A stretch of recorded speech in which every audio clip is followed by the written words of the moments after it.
Okay, good point here. Should this horse be wearing the brow band it has with the tweed jacket and the stock? This is a bit of a minefield. For me personally, I don't give a monkey's what jacket you have on, what brow band your horse has on, because I'm not here to judge your turnout. Turnout does come into it, obviously. But I'm here to judge the condition of your horse, how your horse has gone. If you choose to have a pretty brow band on, so be it. What does it matter?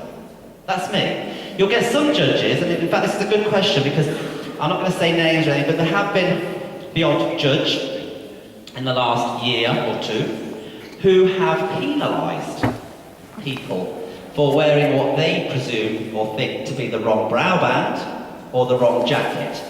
There is no rule saying that you can or cannot do that. I got told I shouldn't wear that because he's hogged, and I shouldn't plait his tail because he's hogged. Etiquette in the old-fashioned way, you are correct. This horse shouldn't have this brow band on, and it shouldn't have its tail plaited because he is hogged. For a hogged cob, if you want to get to the nitty-gritty, the hogged cob should have a good, and again, with that nose band, you shouldn't have that nose band. You should have a big, just a good flat cavesson nose band. Good, really deep one on a hog cob, really broad, flat brow band, and your tail should be pulled and banked. But hey, these are nitty-gritties. What I'm trying to say to you is, my opinion is you shouldn't be penalised from wearing a tweed or a hacking jacket and because you've got that brow band on. And if a judge says so to you, you've got the wrong attire on, where does it say that you can't? County show, well, no, yes and no. County show, little tin pot show around the corner, wherever. If you are there in a VHS class, they should, or they have to, have a VHS judge. End of. Those judges should know those rules. And I'm afraid, I'm going to say it, I'm going to get garroted, there are a few that are going to get slap wrist because they're giving out the wrong information. It's getting very confusing. You know, it's the same. Another part of this is, for example, there's a new class that came out last year through Grandstand Media for partbreds. And it's opened up a can of worms. Because partbreds, it was originally partbreds just for Welshes. Okay? Partbred Welsh.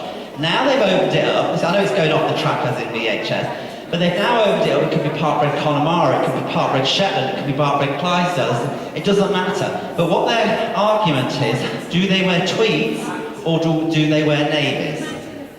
Now, if you read into the rules with them, it actually says they shouldn't be penalised for wearing either.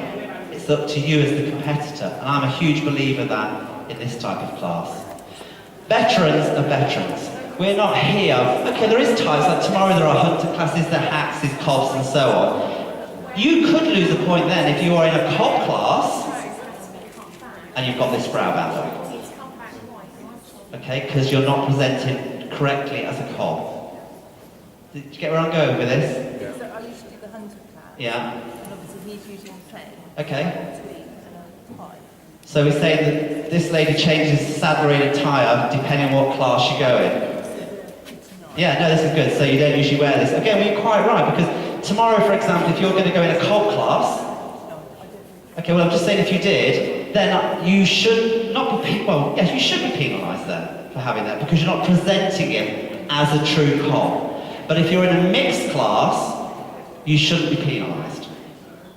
Does that make sense?